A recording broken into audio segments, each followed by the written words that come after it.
La ville de New Westminster est le centre d'activité des basses terres du Fraser. On l'appelle The Golden Mile. C'était l'une des villes les plus florissantes de l'Empire britannique. C'est donc une ville assez historique, mais à l'histoire s'ajoute un emplacement qui vous pose parfois problème.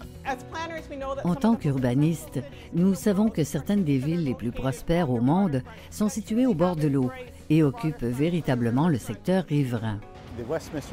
Le projet Westminster Pier est une initiative de remise en état d'un site contaminé en bordure de l'eau à New Westminster.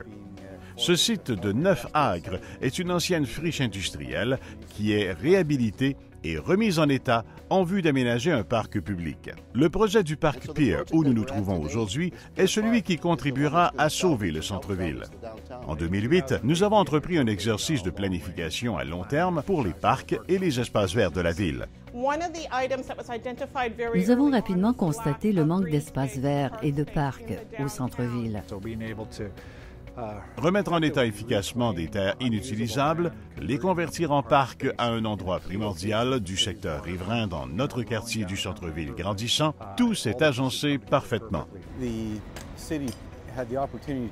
La ville a eu la possibilité d'acheter la propriété il y a 3 ans environ, en 2009, ce qui a coïncidé avec l'annonce du Fonds fédéral de stimulation de l'infrastructure. Nous avons eu le privilège d'obtenir un financement important dans le cadre du Fonds Chantier Canada Colombie-Britannique, qui nous a permis de réhabiliter et d'aménager le site. Nous avons démoli l'ancien quai en bois, qui consistait en quelques 1400 mètres cubes de bois d'œuvre qui ont été recyclés. Nous avons remplacé les pieux en bois par des pieux métalliques et installé un tablier en béton qui aura une durée de vie de 75 ans. Nous avons enlevé environ 3500 mètres cubes de terre du site. Nous avons retiré le sol contaminé que nous avons transporté à une installation d'assainissement dans la vallée du Fraser et nous avons remblayé avec du sol assaini provenant d'un autre projet de parc de la ville. Comme le remblai de la propriété était meuble, il a fallu installer des pieux en bois pour consolider et densifier le sol, de sorte qu'il ne se liquéfie pas en cas de tremblement de terre. Pour l'eau souterraine contaminée, nous avons construit un mur souterrain en béton pour empêcher l'eau de s'écouler dans le Fraser. Nous rétablissons la zone intertidale et ajouterons des plantes naturelles.